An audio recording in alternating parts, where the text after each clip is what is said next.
সারা পৃথিবীতে প্রত্যেকটা ঘরের ভিতরে, প্রত্যেকটা সমাজের মধ্যে, প্রত্যেকটা রাষ্ট্রের মধ্যে অশান্তির আগুন জ্বলছে।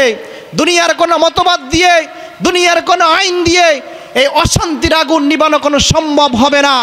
যদি অশান্তির আগুন নিভাতে হয় তাহলে আল্লাহ রাব্বুল আলামিনের দেওয়া কিতাব এই কোরআনুল কারীম যখন প্রত্যেকটা ঘরে তিলাওয়াতের মধ্য দিয়ে এবং কোরআনের আইন অনুযায়ী জীবনটা গঠন করা হবে, তাহলে অশান্তির আগুন নিভে যাবে। কথা বলেন ঠিক কিনা?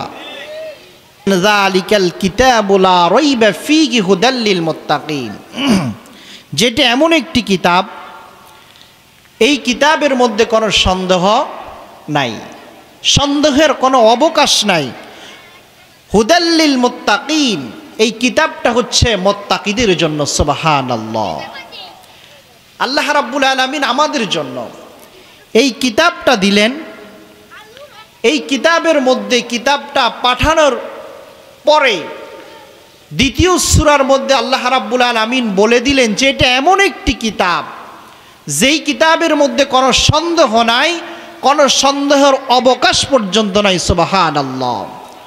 দুনিয়ার মধ্যে যত লেখক বলেন, গবেষক বলেন, যারা বই লেখে, যারা বিভিন্ন কিতাব লেখে, প্রত্যেকটা লেখকে বইয়ের পিছনে লেখা থাকে যে আমি এই বইয়ের লেখাকালীন যদি আমার ভুল ত্রুটি হয়ে থাকে তাহলে আপনারা আমাকে সেটা জানিয়ে দিবেন, আমি পরবর্তীতে সংস্করণে বা পরবর্তী বই লেখার সময় আমি সেটাকে সংশোধন করে দেব।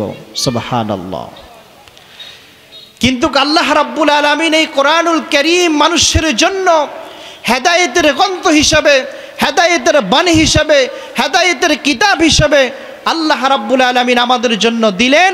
সর্বপ্রথমে তিনি চ্যালেঞ্জ ঘোষণা করে দিলেন যে আমি এমন একটি কিতাব তোমাদেরকে দিয়েছিলাম, এমন একটি কিতাব তোমাদের জন্য দিয়েছি যেই কিতাবের মধ্যে কোনো ভুল নাই। সুবহানাল্লাহ।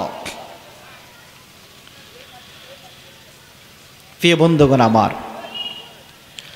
এই কিতাব আমরা জানি যে আল্লাহ একখানা কোরআন দিয়েছে। আমরা এই কোরআন সেটাকে মূল্যায়ন করি না, আমরা সেটাকে মূল্যায়ন করি এক জায়গায়। কোথায়?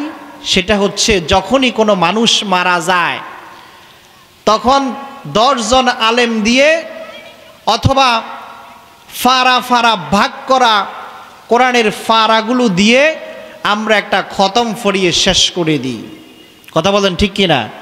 কিন্তু কোরআন শুধু কেবল একটা মানুষ মারা গেলে কোরআন খতম করে মুনাজাত দিলে ওই মানুষটা জান্নাতে যাবে এরকম কোনো গ্যারান্টি নাই।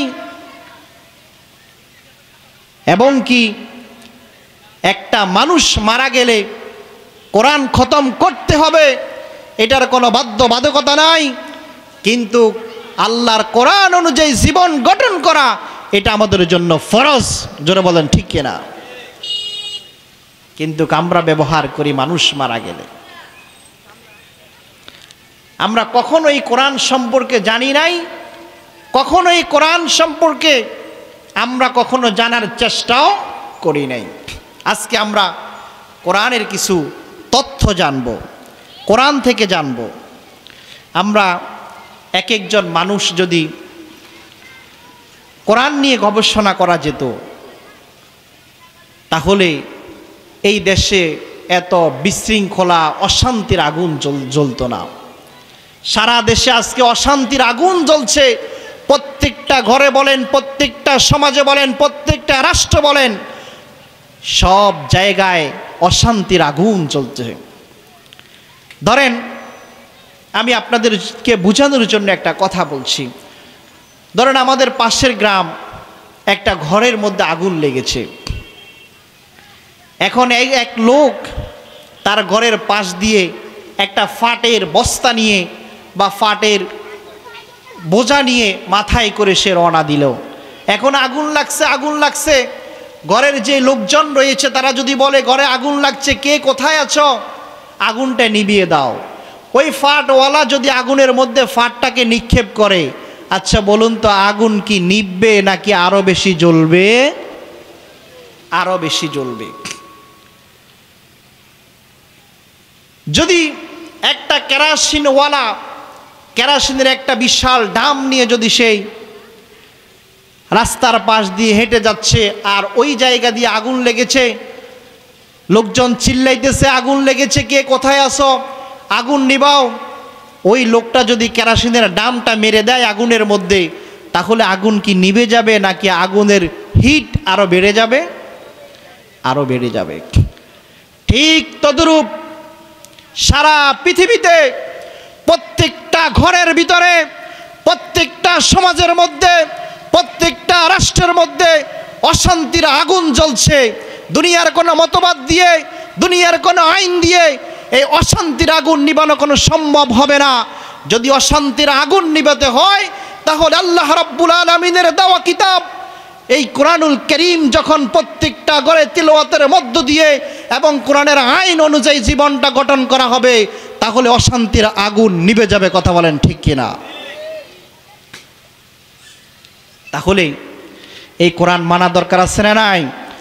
এই কোরআন এমন একটি কিতাব, আপনি যদি কোরআনটা বুঝে পড়তে পারেন আপনি দেখবেন কোরআনের মজাটা কেমন।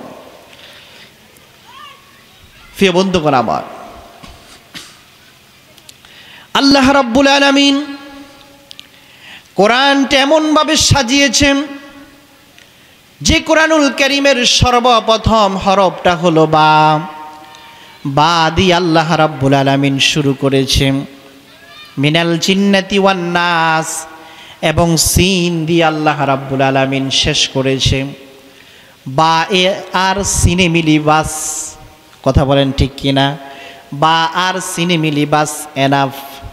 একটা মানুষ তার জীবনকে, তার জীবন পরিচালনা করার জন্য, একটা মানুষের পরিবার পরিচালনা করার জন্য, তার সমাজ পরিচালনা করার জন্য, তার রাষ্ট্র পরিচালনা করার জন্য, সংসদ পরিচালনা করার জন্য যাহা কিছু দরকার হয় কমপ্লিট আল্লাহ রাব্বুল আলামিন এই গোটা কোরআনুল কারীমের মধ্যে সব দিয়ে দিলেন। সুবহানাল্লাহ। বাস এনাফ, আর কিছুই লাগবে না। শুধু আপনি শুরু করেন। কোরআনের ভিতরে এমন কোনো বিষয় নাই যে আল্লাহ রাব্বুল আলামিন এই কোরআনে তা দেন নাই। সুবহানাল্লাহ। এরপরে দেখেন আল্লাহ রাব্বুল আলামিন কোরআনটাকে এমনভাবে সাজিয়েছেন যে কোরআনুল কারীমের সর্বপ্রথম সূরার নাম হচ্ছে সূরা ফাতিহা। সূরার নাম কি? সূরা ফাতিহা। এই ফাতিহা শব্দের অর্থ হচ্ছে খোলা। আর দ্বিতীয় সূরার নাম হচ্ছে সূরা বাকারা। বাকারা শব্দের অর্থ হচ্ছে গাবি, মানে গরু, যেটাকে আমরা চিনি। আচ্ছা বলুন তো, গরুর কি জ্ঞান আছে? গরুর কি বুদ্ধি আছে? গরুর কি এলেম আছে?